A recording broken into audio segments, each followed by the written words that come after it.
નમસ્કાર. ચાલો જીવવિજ્ઞાનની રસપ્રદ દુનિયામાં ડૂબકી મારીએ. ઘણીવાર માઇટોકોન્ડ્રિયા અને લાઇસોઝોમ કે પછી જલવાહક અને અન્નવાહક આવા શબ્દો આપણને ગૂંચવી દે છે, ખરું ને? તો આજે આપણે આવી જ કેટલીક જોડીઓ વચ્ચેનો ભેદ સ્પષ્ટ કરીશું, જેથી પરીક્ષા વખતે કોઈ જ કન્ફ્યુઝન ના રહે. તો પછી તૈયાર છો આ ક્વિક રિવિઝન માટે? ચાલો શરૂ કરીએ. આને માત્ર એક ક્વિઝ ના સમજતા. હા, તો આપણી સમજને વધુ શાર્પ કરવાની અને પરીક્ષા માટે આત્મવિશ્વાસ વધારવાની એક સરસ તક છે. ચાલો આ બધી જોડીઓના રહસ્યોને એક પછી એક ઉકેલીએ અને જોઈએ કે વિજ્ઞાન ખરેખર કેટલું મજેદાર છે. સારું, તો આપણી સફર શરૂ થાય છે કોષની અંદરની સૂક્ષ્મ દુનિયાથી. દરેક કોષ જાણે કે એક નાનકડું શહેર છે અને એની અંદરની અંગિકાઓ એના કારખાના અને કામદારો. તો મારો પહેલો સવાલ, આ કોષીય શહેરનું પાવરહાઉસ કોણ છે અને કઈ અંગિકાને તેની આત્મઘાતી કોથળી તરીકે ઓળખવામાં આવે છે? વિચારો જોઈએ. અને જવાબ છે માઇટોકોન્ડ્રિયા. એને કોષનું પાવરહાઉસ કહેવાય છે કારણ કે એ એટીપીના રૂપમાં એનર્જી પેદા કરે છે. બીજી બાજુ છે લાઇસોઝોમ, જે કોષની સફાઈ ટુકડી છે. એ કચરો સાફ કરે છે અને જો કોષને બહુ નુકસાન થાય તો એ આખા કોષને જ ખતમ કરી શકે છે. એટલે જ એને આત્મઘાતી કોથળી જેવું નામ મળ્યું છે. ચાલો હવે વાત કરીએ વનસ્પતિના રંગીન જગતની. કયું પિગમેન્ટ પ્રકાશ સંશ્લેષણ માટે એકદમ જરૂરી છે અને કયું પિગમેન્ટ પાનખરમાં પાંદડાને પેલો સુંદર પીળો નારંગી રંગ આપે છે? જેમ અહીંયા દેખાય છે, ક્લોરોફિલનું મુખ્ય કામ છે સૂર્યપ્રકાશમાંથી ખોરાક બનાવવાનું, જ્યારે કેરોટીનોઇડ્સ મુખ્યત્વે રંગ આપવાનું કામ કરે છે. અને હા, એ વધારેના સૂર્યપ્રકાશને શોષીને ક્લોરોફિલને બચાવે પણ છે. આપણા કોષોને એનર્જી ક્યાંથી મળે છે? જવાબ છે શ્વસનમાંથી. પણ શું એમાં હંમેશા ઓક્સિજનની જરૂર પડે? ના. અને અહીં જ જારક અને અજારક શ્વસનનો તફાવત આવે છે. જારક શ્વસનમાં ઓક્સિજન વપરાય છે, જેનાથી ગ્લુકોઝમાંથી બહુ બધી એનર્જી મળે છે. આપણા જેવા સજીવો માટે આ જરૂરી છે. જ્યારે અજારક શ્વસન ઓક્સિજન વગર થાય છે, જે યીસ્ટ જેવા સૂક્ષ્મજીવોમાં જોવા મળે છે. અહીંયા તો પ્રકૃતિનું એક અદ્ભુત સંતુલન જોવા મળે છે. જુઓ, પ્રકાશ સંશ્લેષણમાં વનસ્પતિઓ ઓક્સિજન બનાવે છે, જે આપણે શ્વાસમાં લઈએ છીએ, અને શ્વસનમાં આપણે અને વનસ્પતિઓ બંને કાર્બન ડાયોક્સાઇડ બહાર કાઢીએ છીએ, જેનો ઉપયોગ વનસ્પતિઓ પાછો ખોરાક બનાવવા માટે કરે છે. આ તો એક પરફેક્ટ સાયકલ છે. એક પ્રક્રિયાનો વેસ્ટ બીજી પ્રક્રિયા માટે જીવન જરૂરિયાત. ઓકે, તો કોષની દુનિયામાંથી બહાર આવીને હવે આપણે મોટા સ્કેલ પર જોઈએ, એટલે કે વનસ્પતિ જગત.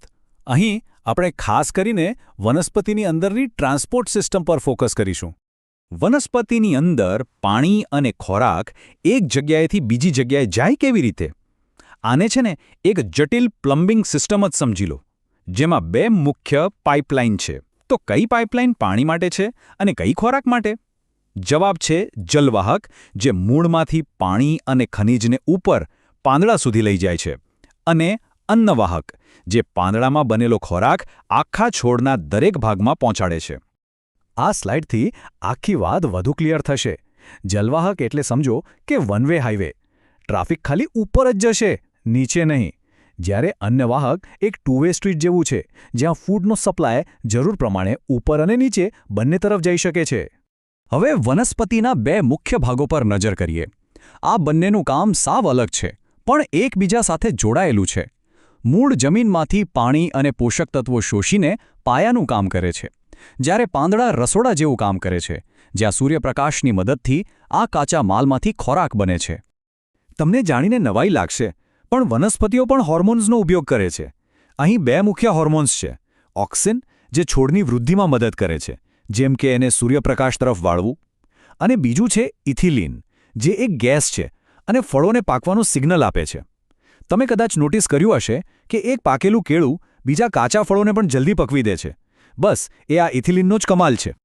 આ બે હોર્મોન્સને યાદ રાખવા માટે એક મસ્ત ટીપ આપું. ઓક્સિનને એક્શન સાથે જોડો.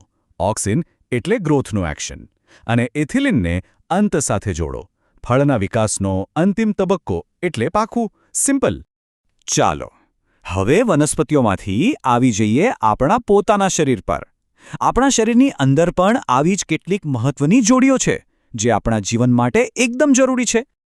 આપણી નસોમાં લાખો કરોડો કોષો સતત ફરી રહ્યા છે. આપણા જે રક્તકણો છે, એટલે કે આરબીસીઝ, એ ઓક્સિજનના ડિલિવરી ડ્રાઈવર છે. ફેફસામાંથી ઓક્સિજન ઉપાડીને શરીરના ખૂણે ખૂણા સુધી પહોંચાડે છે.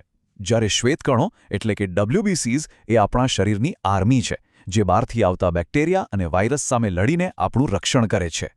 અહીં બે એવા અંગો છે જે લોહી સાથે જ કામ કરે છે, પણ બંનેનું કામ સાવ જુદું છે.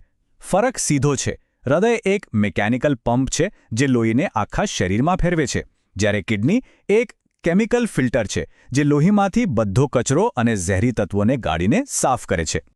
વિટામિન્સ ભલે સૂક્ષ્મ પોષક તત્વો હોય, પણ એમનું કામ બહુ મોટું છે. વિટામિન ડી, આપણે બધા એને સનશાઇન વિટામિન તરીકે ઓળખીએ છીએ, ખરું ને? એ હાડકાને મજબૂત બનાવવા માટે કેલ્શિયમ શોષવામાં મદદ કરે છે. અને વિટામિન કે, જ્યારે આપણને ક્યાંક વાગે છે ત્યારે લોહીને ગંઠાવીને વહેતું અટકાવે છે. એક રીતે તો એ જીવનરક્ષક છે. ઓકે, તો આટલી બધી માહિતી યાદ કેવી રીતે રાખવી? જો, ખાલી ગોખણપટ્ટી કરવાથી તો નહીં ચાલે.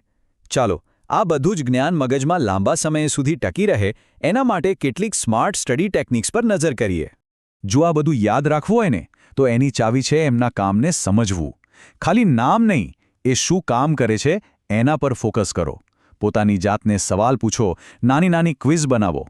ઓક્સિન એટલે એક્શન જેવી પોતાની ટિપ્સ બનાવો. અને હા, જલવાહક અન્નવાહક જેવી પ્રોસેસને ડ્રો કરીને જુઓ. વિઝ્યુઅલાઇઝેશનથી વસ્તુઓ બહુ જ જલ્દી યાદ રહી જાય છે. તો બસ, આજના સેશનના અંતે એક સવાલ સાથે તમને છોડી જાઉં છું. માઇટોકોન્ડ્રિયા એનર્જી બનાવે છે, તો લાઇસોસોમ સફાઈ કરે છે. હૃદય લોહીને પંપ કરે છે, તો કિડની એને શુદ્ધ કરે છે. આપણે જોયું કે જીવનમાં દરેક જગ્યાએ આવા વિરોધાભાસી પણ એકબીજાના પૂરક બળો કામ કરી રહ્યા છે. આ સુંદર સંતુલન, આ બેલેન્સ આપણને જીવનની રચના વિશે શું શીખવે છે?